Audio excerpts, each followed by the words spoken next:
हिंदवी स्वराज्याचे सरसंस्थापक छत्रपती शिवरायांना मानाचा मुजरा करतो।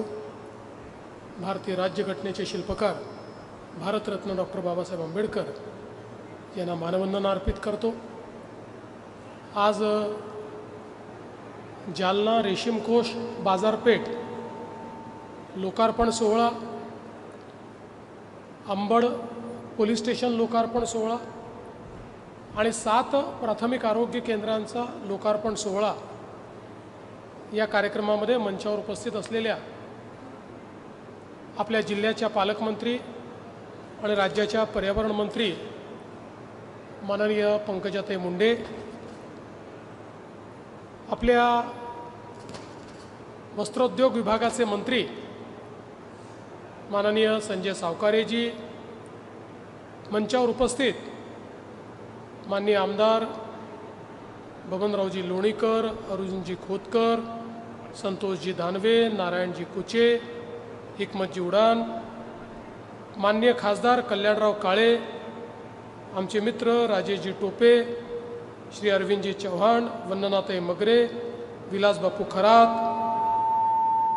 अप्पर मुख्य सचिव श्रीमती शैला, विभागीय आयुक्त जी श्रीकांत, जिल्हाधिकारी अशिमा मित्तल, आयजी वीरेंद्र मिश्रा, श्रीमती अंजली शर्मा, त्याचप्रमाणे तेगबीर संधू, आपले झेडपी सीओ कनवारिया, मंचावर उपस्थित सर्व मान्यवर, या ठिकाणी उपस्थित सर्व शेतकरी, व्यापारी आणि विशेषतः रेशमाचं सुंदर अशा कापडामध्ये रूपांतर करणाऱ्या आमच्या सर्व भगिनी आणि उपस्थित बंधूंनो, आज अतिशय आनंदाची गोष्ट आहे की जालना रेशीमकोष बाजारपेठ एक अतिशय चांगली संकल्पना, या संकल्पनेचं आपण लोकार्पण केलं आहे। या निमित्ताने या संकल्पनेची सुरुवात करणारे आमचे अर्जुनराव खोतकर आणि बबनराव लोणीकर या दोघांचंही मनापासून अभिनंदन करतो आणि त्याचसोबत याला पूर्णत्वास नेणारे आपले वस्त्रोद्योग मंत्री संजयजी सावकारे, आपले पालकमंत्री पंकजाताई मुंडे, वस्त्रोद्योग विभागाचे सर्व अधिकारी, जिल्हाधिकारी या सर्वांचं आणि सर्व लोकप्रतिनिधींचं अतिशय मनापासून अभिनंदन करतो की एक महत्त्वाचं दालन, एक महत्त्वाची बाजारपेठ आज जालन्याला या ठिकाणी उपलब्ध झाली। मगाशी जिल्हाधिकाऱ्यांनी सादरीकरण केलं आणि त्यांनी सांगितलं की जालन्याला सिल्क सिटी आपल्याला करायची आहे। खरं म्हणजे आता जालना ही SSS सिटी झाली आहे। सिल्क, सीड आणि स्टील अशी SSS सिटी म्हणून आता जालन्याची ओळख आहे आणि विशेषतः सिल्कच्या माध्यमातून खूप मोठ्या प्रमाणात एक अर्थव्यवस्था या ठिकाणी उदयास येते हे पाहून मला अतिशय आनंद आहे। आपल्याला कल्पना आहे की गेले अनेक वर्ष आपण कॅश क्रॉप म्हणून कापूस आणि सोयाबीन या 2 पिकांवर अडकलो आहोत। खरं तर देशामध्ये उत्पादकतेतही कापूस आणि सोयाबीनमध्ये जेवढी उत्पादकता मिळवली पाहिजे तेवढी अद्याप आपण मिळवू शकलेलो नाही। तो प्रयत्न आपला चालला आहे, पण जोपर्यंत आमच्या शेतकऱ्यांना पर्यायी पीक पद्धती आपण देत नाही, पर्यायी कॅश क्रॉप आपण देत नाही, तोपर्यंत आपण कापूस आणि सोयाबीनच्या भोवतीची अर्थव्यवस्था ही फार काही बदलू शकत नाही। आणि मला असं वाटतं की तुतीचा पर्याय, सिल्कचा पर्याय हा अतिशय उत्तम पर्याय आहे की ज्या माध्यमातून अगदी अल्पभूधारक शेतकरी देखील, जसा ऊसाचा शेतकरी चांगला पैसा कमवतो त्याहीपेक्षा जास्त पैसा याच्यामध्ये कमवण्याची संधी ही आमच्या शेतकऱ्याला या ठिकाणी आहे. पण सगळ्यात महत्त्वाचं यात काय असतं, याची व्हॅल्यू चेन डेव्हलप होणं. बाजारपेठ आणि बाजारपेठेनंतर कपड्यापर्यंतची व्हॅल्यू चेन तयार होणं हे सगळ्यात महत्त्वाचं असतं. आज ही बाजारपेठ या ठिकाणी झाली. पहिला लिलाव तर फारच छान झाला.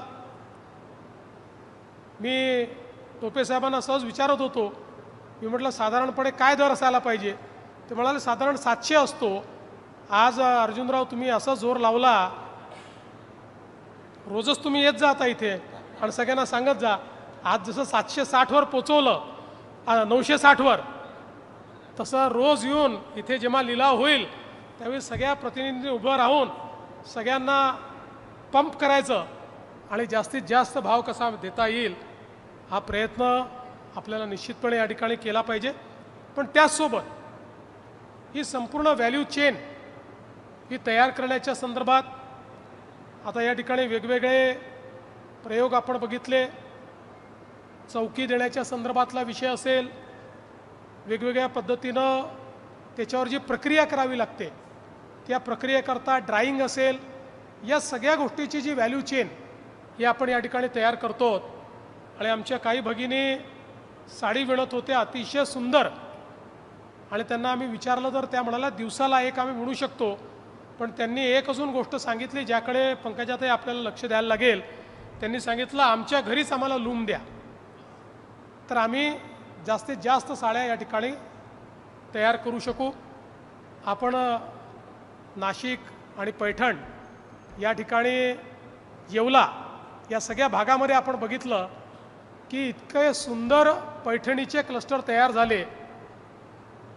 आणि म्हणून पंकजाताईंच्या डोक्यात होतं की पैठणला पैठणी, तर इथे काहीतरी वेगळं झालं पाहिजे. म्हणून आता त्यांनी 5-6 ब्रँड तयार केले आहेत.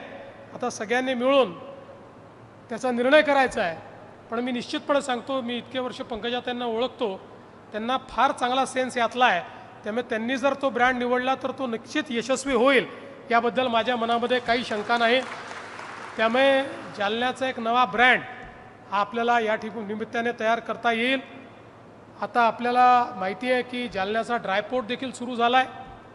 आता पुन्हा रिव्हर्सल सुरू करायचं आहे. 80% सिल्क चायनातनं आपण इम्पोर्ट करतो. एक काळ असा होता की जगाला सिल्क एक्सपोर्ट करणारे आपण होतो. त्यामुळे आता पुन्हा त्या दिशेनं आपल्याला जायचं आहे.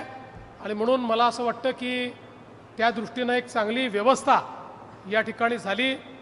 या व्यवस्थेचा लाभ जास्तीत जास्त शेतकऱ्यांना कसा घेता येईल, त्यासोबत अधिकाधिक शेतकऱ्यांचं ट्रेनिंग आणि त्याची व्हॅल्यू चेन क्रिएट करण्याकरता चांगल्या पद्धतीचा कौशल्य विकास, या दोन्ही गोष्टींवर येत्या काळामध्ये आपण फोकस करू. ज्या ज्या लोकांनी याकरता उत्तम अशा प्रकारचं नियोजन केलं त्या सगळ्यांचं अभिनंदन करतो. आमच्या शैला मॅडम नव्याने आता या विभागात आले आहेत. अतिशय अनुभवी अधिकारी आहेत, अतिशय फोकस्ड अधिकारी आहेत. नियोजन विभागात अतिशय उत्तम काम त्यांनी यापूर्वी केलेलं आहे. त्यामुळे निश्चितपणे सावकारे साहेब त्यांच्या आणि तुमच्या दोघांच्या या साथीतून हा विभाग वेगानं पुढे जाईल आणि पुढे जात असताना या ज्या रेशीम गाठी आपल्याला बांधायच्या आहेत त्या उत्तम प्रकारे आपण बांधू शकू हा विश्वास मी व्यक्त करतो. आज जे सर्व आमचे शेतकरी व्यापारी या लिलावात सम्मिलित झाले त्या सगळ्यांचं अभिनंदन करतो. काही या क्षेत्रात उत्तम काम करणारे त्यांचंही आपण अभिनंदन केलं आहे, त्यांचंही मी मनापासून अभिनंदन करतो. सोबतच आज अंबडला निजामकालीन पोलीस स्टेशन जे आहे त्याच्याऐवजी आता नवीन भारतकालीन पोलीस स्टेशन हे आपल्याला या ठिकाणी प्राप्त झालेलं आहे आणि 15 ऑगस्टच्या पूर्वसंध्येलाही प्राप्त झालं आहे. त्याबद्दल पोलीस विभागाचंही मनापासून अभिनंदन करतो. आणि आत्ता आपण एक सत्कार देखील केला. खरं म्हणजे कधीकधी खंत वाटते की घटना इतकी वाईट आहे की त्याबद्दल आपण खंत व्यक्त करावी की चांगलं त्याला न्याय मिळाला म्हणून समाधान व्यक्त करावं. पण मला असं वाटतं की अलीकडच्या काळामध्ये सातत्याने क्रिमिनल जस्टिस सिस्टीममध्ये वेगानं निर्णय आपण आणतो. कुठेतरी जे गुन्हेगार आहेत त्यांच्यावर वचक बसला पाहिजे आणि याही गुन्ह्यामध्ये एका चिमुकलीवर अत्याचार करणाऱ्या नराधमाला केवळ 53 दिवसामध्ये या ठिकाणी शिक्षा झाली. 20 दिवसात पोलिसांनी चार्जशीट दाखल केली आणि 33 दिवसात पुढची कारवाई झाली. मला असं वाटतं की अतिशय समाधान वाटणारी ही गोष्ट आहे. पोलीस विभाग आणि प्रॉसिक्युशन या दोघांचे मी मनापासनं या निमित्ताने अभिनंदन करतो. सोबतच आज आपण 7 प्राथमिक आरोग्य केंद्रांचं लोकार्पण केलं आहे. त्या ठिकाणी येणाऱ्या सर्व रुग्णांना स्वास्थ्य आणि आरोग्य लाभ व्हावा अशा शुभेच्छा देतो आणि या उत्तम कार्यक्रमाला तुम्ही मला निमंत्रित केलं त्याबद्दल आपल्या सर्वांचे आभार मानून मी माझे 2 शब्द संपवतो. जय हिंद, जय महाराष्ट्र. साम टीव्ही मी नेहमी पाहतो. त्यावर दाखवलेल्या बातम्या रिलेट करतात.